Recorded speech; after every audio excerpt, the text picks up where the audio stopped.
Hello, everyone, and thank you for joining another Amplify segment. Today, we're going to hear from Max and Abhay, and they are both on Ctrl Z, the Climate Mental Health podcast team.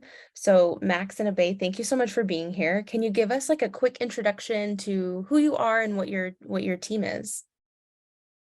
Yeah, definitely. My name is Max. I'm an artist and activist based in Los Angeles, but originally from Michigan.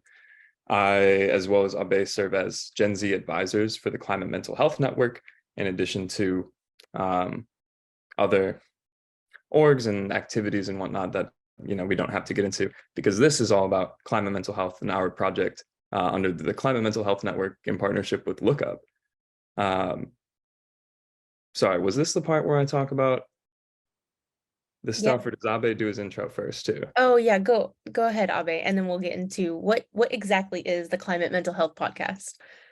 Totally, yeah. And I can jump in here and start introducing the podcast a bit. My name's Abhay. Like Max said, I'm also part of the Climate Mental Health Network, and that's actually how we met. I've been doing work on the intersection of climate change and mental health for a few years, and through different nonprofits and research. And uh, as I began to connect with more, young people talking about these issues, one of the biggest things that came up is like, how do we actually deal with these emotions? Now we sort of understand them a bit better. We recognize that they exist, but how do we counteract all the doomsday narratives that exist out there? The idea that climate change is something that's not solvable, that it's something that we don't have a future. Like those are big questions that we need to be thinking of, and that's where really the idea of the podcast began. I know Max can speak a bit more to like what really we have in mind. Yeah, one of the biggest things that I hear in my circles and talking to friends that are kind of outside of the environmental movement, maybe looking in, maybe just relating to this as a young person, kind of paying attention to some of the things going on. I mean, first and foremost is that our environmental health is directly linked to not only our physical health, but our mental health as well. And what we've seen is that in the face of a mental health crisis and a climate crisis, surprise, they overlap and they compound on each other. And so frequently we're seeing more and more young people, especially, expressing concerns about the future. It kind of is manifesting as 4 in 10 young people saying that they don't wish to have kids as a direct result of the climate crisis, or something like 75% seeing the future as something terrifying, 50% believing humanity is doomed, right? None of these really give us things to look forward to. And all of a sudden, it becomes much harder to interact and go through our day-to-day lives with this pressing issue in the background. And tying it back, one of the things that I hear very frequently is, I don't know enough. Mm. And we can kind of point to a lack of climate education in general. And that was my experience. I did not learn about climate change in high school. Nonetheless, its connections to mental health, social justice, racial justice, etc. So we created Ctrl Z to help bring our Gen Z voices, to help frame these issues in a context, in our context, from our own stories and our own experiences growing up, to help other people kind of see inside some of the ways that we're thinking about climate change, that we're thinking about our own emotions, as well as sharing some of the things that we've learned along the way, that hopefully give people a perspective, that's not necessarily focused on throwing out facts and figures and statistics, but really about humanizing and discussing the emotional and psychological components of this crisis. Right. Yeah. Now, would you say that you have had a pretty streamlined journey from beginning in January to now, that of like, this is how we want to tell the story, this is how we want to do this, or has it been a little bumpy on the way Well, through? actually, one of the first things that we did as a team was come together and decide what values we would like to uplift throughout the season. Mm. This was kind of fundamental to our planning process and the foundation that we would go on to build the rest of the podcast on. Um, I might even have the value sheet pulled up in our drive. Yeah, If you'll humor me and give me a second. Yeah, of Yeah, course. Abe, you want to chime in? totally. I actually just pulled it up and I'm looking back at how we actually came to come up with those values in the first place. And what we did was sort of as an asynchronous activity, have all of us just put down a top like 5 to 7 values that are important to us. And then we had a meeting where we like coded the data, if it's a bit of a research term, but like Mhm. we found themes between everything that we wrote down, and we highlighted them in the same colors, and then we shortened it down. And like the values that we came up with were justice and challenging white supremacy, really engaging in a very anti-racist way of looking at this issue, that climate justice is racial justice, and it's also social justice, and these things are connected, and looking at climate justice and mental health in an intersectional way. So that's number one. The second was emotional awareness and connection. This Mm, deeper idea that when we engage in these discussions, we ought to do so with empathy, with looking at themes of hope, optimism, excitement, opportunity. A lot of what Max was just saying, that like this isn't all doom and gloom, and there's tremendous opportunity that exists, but also engaging in all of this with the sense of authenticity and vulnerability. Like these are real issues, and we are personally impacted. And if we can't be vulnerable as podcasters, as hosts, how can we expect other people to be vulnerable and authentic when they're talking about their climate emotions? And right. um, having this deep level of emotional intelligence in just connecting with each other. So emotional awareness and connection, that's value number two. Yeah. Value number three, that excites a lot of us too, that is really a big part of why we started this, was decolonization Hmm. and knowledge bases. And what we mean by that is really that, so often in even discussions of climate change and mental health, which we tend to think of as very sort of more progressive fields that are moving us forward, they still tend to be dominated by the same paradigms, the same thought processes that got us into these challenges in the first place. And so one of our big thought processes was that if we can engage with ideas, ways of knowing, and ways of thinking from around the world and from our own communities that we're connected to, that challenge those norms, that are just different from those norms, whether it's looking at spirituality, thinking of like deep connectedness and oneness of the world, or looking at traditional indigenous environmental knowledge or place-based knowledge, like the restoration of native ecosystems and cultural ties, or holistic perspectives that looking at all of these things, we can see that as a sort of decolonial process, challenge again the paradigms that got us into this challenge in the first place. Yeah. And the last and fourth value is community resilience, just generally this idea that if we engage with these issues not in isolation but in community, uh, by building up the people around us in a grassroots way, we can become more resilient. That is like resilience, really being able to build back up after a disaster strikes, after something Mhm. bad happens, and actually be ready to face something when something bad when it does happen. And in the context of climate change, resilience is really everything. And so I think those four values put together of again justice, emotional awareness, decolonization, resilience, like community is at the center of them, empathy is at the center of them, and they're all incredibly connected. Hmm. Yeah. That's such a beautiful, like, I think origin starting point for your team is being like, okay, what are our guiding values? Where's our overlap? And then this kind of did help paint the picture of how you move forward, which is incredible. I commend the effort because it sounds like you have something that is very solid together as a unit, and that's amazing. Um, as And you were, yeah, go ahead. oh, Yeah. I was gonna to finish answering. Yeah, I think that really helped us when we were deciding what then our episode content would actually go on to look like, and the Mhm. issues that we would go on to discuss, which is, everything from doomism to how the media is kind of really misrepresenting things just in its own like kind of bias towards negativity, exploring childcare, self-care, guilt, diversity of perspectives again, and then kind of bringing it into activism, acknowledging our own faults. I mean, just really touching on all of these different things that can be very personal, vulnerable, and I mean, in the end, hopefully transformative for anyone that experiences this. Um, that was, at least like the one we haven't recorded all of our episodes yet, admittedly, but having this down did feel very streamlined when we were going through the process. And I think it helped us overall feel more confident about the work that we were doing. Yeah. Amazing. Now, as you have committed to this like 5-6 month journey, was there ever a moment where your team felt as though you couldn't recover from a setback or a pivot? What do you think, Abe? I have a thought.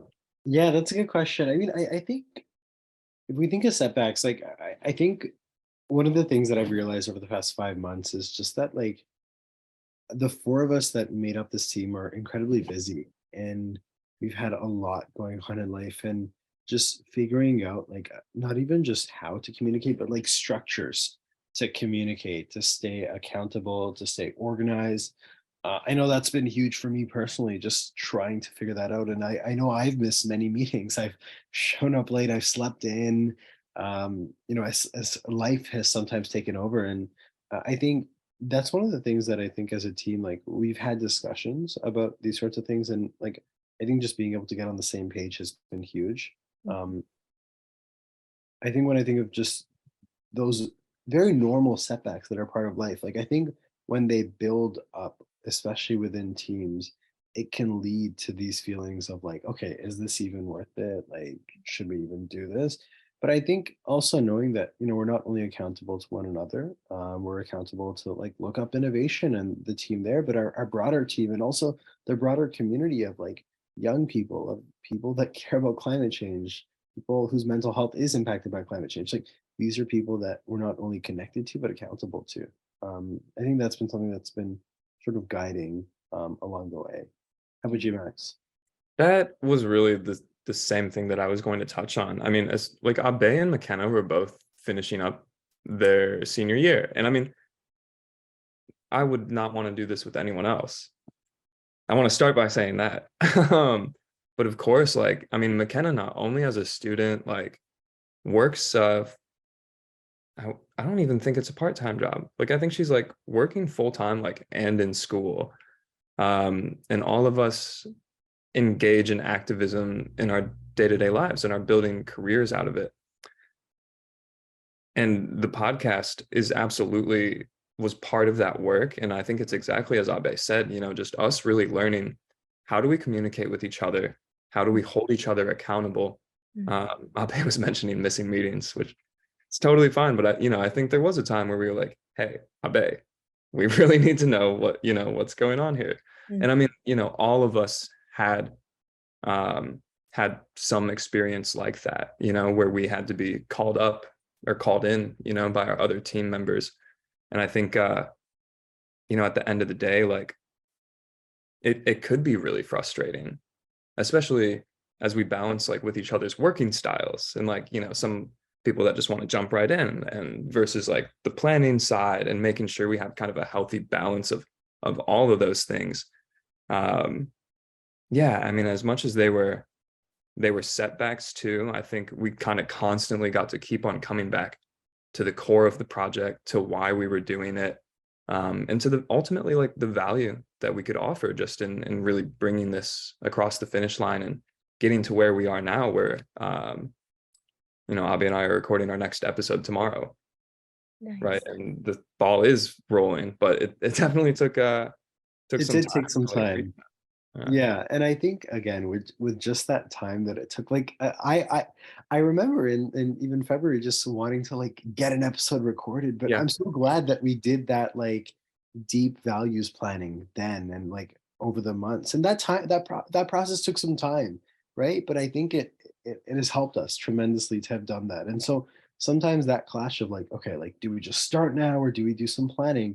Questions like that Max just brought up. Like, and again, I think like I know that like that point about accountability, I know that in teams sometimes when you know you're missing meetings, as I was, and like Max said, I was in school full time, I was working part time, and I had a few other projects going on, and so it was easy for something like this that felt like there's no concrete timeline, at least like there's nothing that's like going to prevent me from graduating my undergrad if I don't finish. You know that made it feel a lot more flexible, but just being grounded with the people around me, like that was huge. And being called in and being called up to a certain extent, but in a way where I knew that I wasn't being targeted. Like it made me it forced me, I'd say, like, and it encouraged me to really like take accountability. And that word about accountability, I think it just connects to like everything else that we're saying. It's about being authentic. It's about being vulnerable. And as a team, we ought to embody those values so that we can, be good models, good role models for everyone else that we're sharing our message with. Right. Yeah. And as you were talking, I was thinking though too, because you all sat down and created your values, part of what you created was community. And to be able to have that community among your team first will also help others find community with you, but you have to practice it first. And I think what you both have mentioned is that you had like this community aspect of like, we're going to keep you accountable, but you have a community here, like, let us know what's going on. How can we step in for you? So I think that you've done a very excellent job of practicing what you're preaching when you're claiming a value. So bravo to just that aspect alone. So really amazing job. I want to chime in. That's a really great observation because, like, yes, we are all Gen Z advisors, but we're all over the world. I mean, Abhay's in Canada, McKenna's in DC. I'm over here in Los Angeles with the UK. But we haven't like all met in person even, and we don't like regularly chat or necessarily collaborate on projects. So despite like having this connection, it was really important for our first step to just establish community among our smaller group. Yeah. So then I have a follow-up question. How did you all meet then? Did you all meet similarly between like you and Abhay, or was there something else that happened that connected you all? We have Gen Z advisory Okay. calls where we just kind of like get updates on things with the org, upcoming things, new opportunities. And it's also like our chance to check in and start building community with each other. So I mean, like, we're definitely like friends, but it'd be more like we're in the Zoom meeting and like me and Abhay are like chatting back and forth through the private messages or whatever and just being like, oh, yo, what's up? Or like we all follow each other on Instagram and stuff too. So it's just been like more one-on-one, I would say. We're like, we'll pick up on things. I mean, Abhay, am I representing that correctly? Yeah, absolutely. I totally agree. I just think like the way that we've been able to like again intentionally carve out time just because we've needed to. Another just small thing, Kate, actually, is the way that the four of us came together was because when we came across the funding that was available, there was an age restriction, and so of the members of the Climate Mental Health Network, we were among the younger ones, younger Gen Z, and so that's sort of as a formal group. That's how I think we came together. Okay. Oh yeah. There were some, like, it was kind of like everyone who expressed interest. It was like we wanted to invite everyone in. And then ours was just kind of like the core team. And then there's some people that were like, oh, well, really, I just want to maybe work on this one aspect of it. And we're like, cool, that's fine. Like, that works too. And from that, like, the core team sort of emerged. Nice. Amazing. And then my next question brings me to when you reflect back from January to now, what do you think was the greatest or the toughest part of going through this cohort? Toughest, maybe everything that we're describing now, Right. and like not trying to just get through it. I mean, there's, to some extent, it is like a guilt of like we're watching the other people in the cohort fly through and do some amazing things too, and we're like, oh, like that's gonna be like, we're like, trust us, we're right behind you guys, you know what I mean? Right. So I mean, speaking for myself, like I think that was a challenge of just like knowing like, oh wow, I want to get this through the door, but being patient and recognizing that this isn't just me.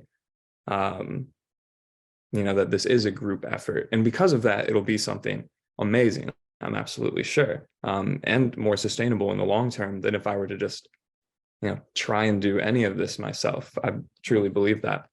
But I think for me, that was something that was maybe the toughest part. Greatest part is definitely just, for me, it was coming up with the episode titles. Yeah, I had so much fun with that. Nice. Abhay helped me with that too. Cool.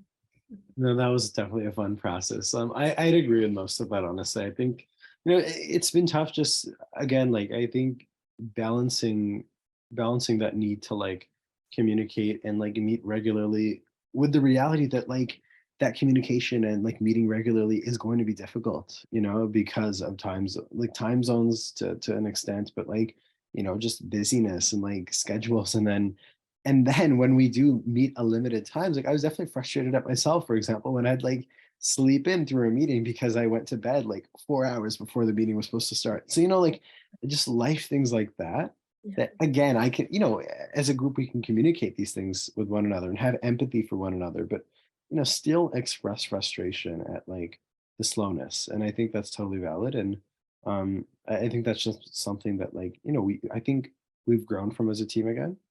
Um, so I'd say that's been a tough part, but I mean, something that's been so beautiful has just been like the ways that, again, we came up with these values lists and looking back at them right now, actually, and just speaking about them, it makes me excited about like the ways that we can, I think just the, I think in much of the work that I've done, like none of these values have come up so explicitly.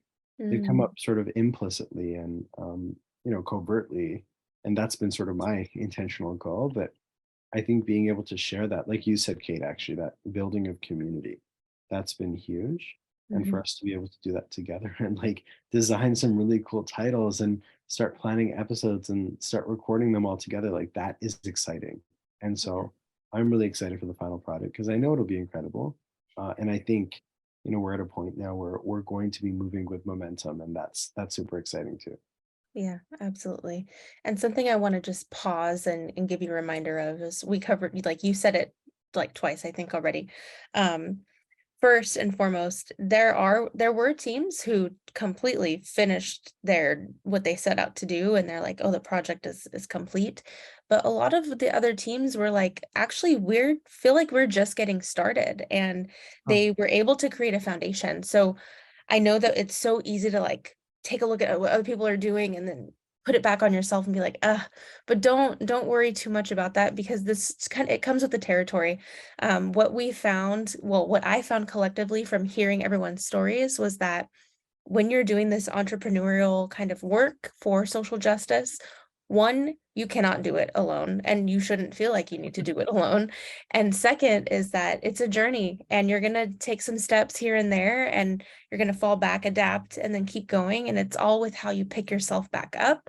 And then, you do have a community of people who are committed to the cause and are wanting to do this with you. So while you may feel like, oh, I didn't do this on time, and oh my gosh, um, other teams feel the same, and it's totally normal. So don't worry too much about that. I understand the frustration because you do want to get something out and ready to go, but really like it's part of the journey. So like don't feel too bad about it. And I just wanted to bring that up to you both just so that you have a little bit of perspective. Because it's really easy to get lost in the small things and then lose track of the big picture.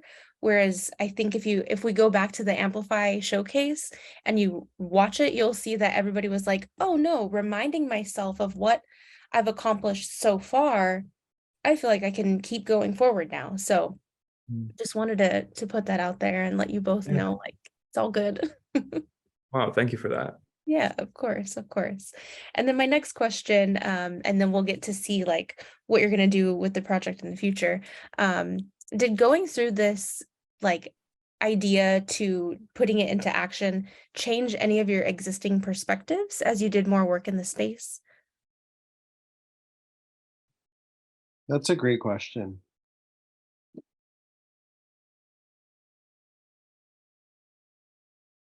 I think I can start with just that. Like, I think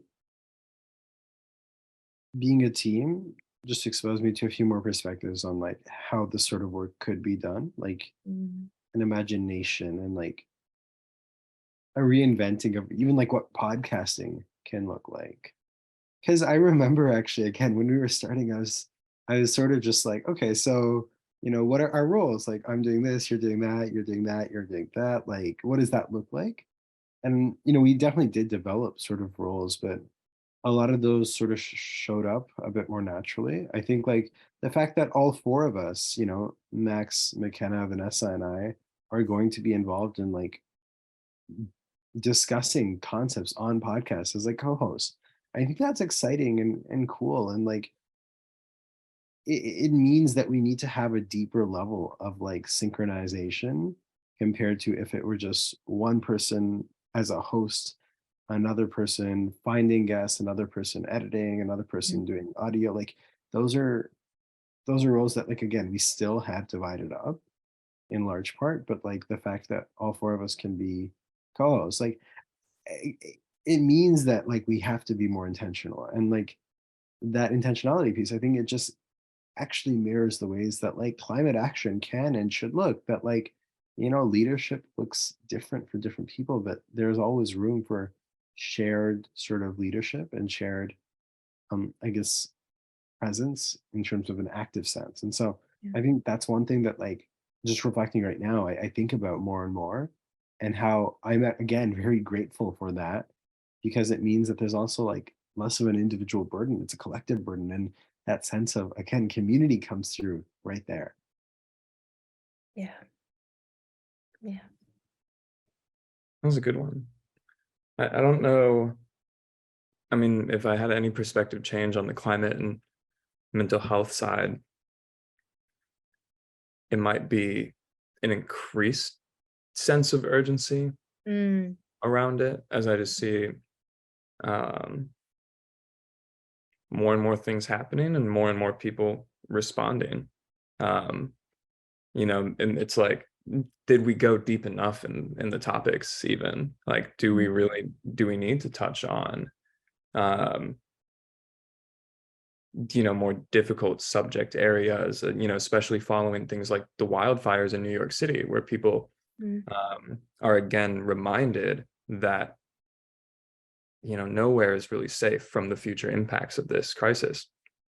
And I think even just 6 months ago when we were first discussing this, it was still obviously still a crisis in the background, but a different time, and even how things have accelerated going into El Nino, right? Like, there's some fine line here between like where, how do I say this? Like, I mean, we're not professionals by any means. We're not giving people professional advice, but how deep into our own emotional depths are we going to go? And I feel like that is something that might come out naturally while we're even recording the episodes. Okay. And I think I agree with what Abhay was saying. Usually I work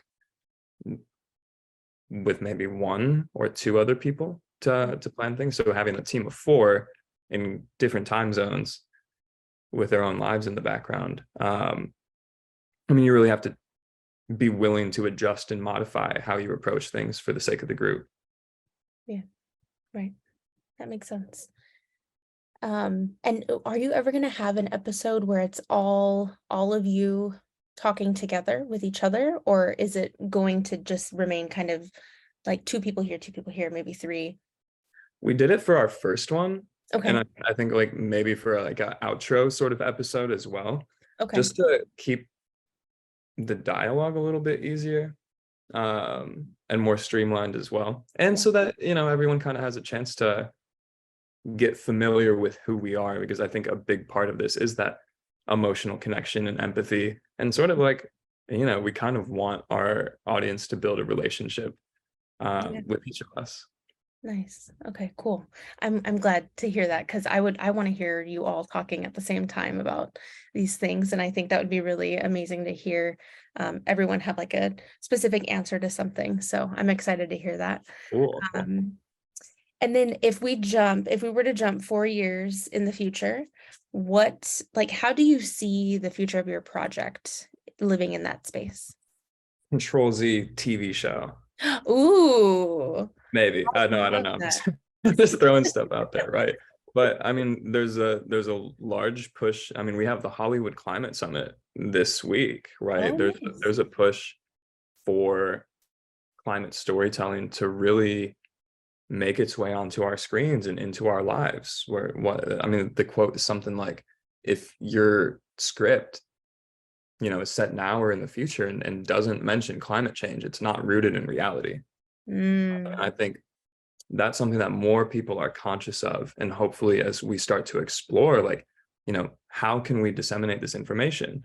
What are the most meaningful ways to do so? We know from like a Pearson report that I think only like roughly 10% of people are learning about climate in the classroom. Wow. Right. And I mean, I think it's combined between media and social media, it's some 60 or 70%. This is how people are learning about these issues. Right. And we can't just sit here and wait for the entire education system to catch up. Right. So to me, like when I imagine 4 years, hopefully we're on season 4 of Control Z at that point. But also exploring, how these stories and how these understandings can work their way into other forms of media as well. Nice. What do you think, Abhay? I mean, TV show sounds pretty cool. I know, right? It does. Movie sounds pretty cool, but I think as a group too, as the podcast is out there, just I see more and more opportunities like rising every single day. I'm a part of a Canadian sort of research group called the Mental Health and Climate Change Association. So close to the Climate Mental Health Network, I guess. There's similar names in this space, but here they're like, I was recently chatting with someone there about like developing a youth advisory group, much like the Gen Z advisory board at the Climate Mental Health Network that we're a part of, and providing some, a deep pool of funding to like build up programming, but also guide research agendas, build out resources. So I think there's just so many opportunities if, as a group, we can, be this, I guess, be connectors of like people who are interested in the topic, whether that's like adults, people in the media, people that work in different fields, like on how to integrate mental health into climate knowledge, or vice versa. If we can be that point, that group of point people, I think that's really exciting for us, because then we can get everyone in touch with the amazing people that we know and share their work as well. Yeah. Great. I love these visions, and really I hope it happens. I'll be patiently waiting for them myself. The TV show, I would so watch that in a heartbeat. So and then as we're kind of rounding out and closing, what's next for you all, and how can we promote you? How can we support you? What should we be looking for next? Yeah, well, so I mentioned a little bit, we're now in our recording process and setting up. We have like our collaborative schedule Excel sheet that we all just kind of go in and figure out availability based on that. So I think spending the next probably through July and August recording, and then looking at launching our podcast in early fall. At Climate Mental Health for now, we'll make a designated page for the podcast as well in the future. But that's where like our organization updates are. Okay, nice. Amazing.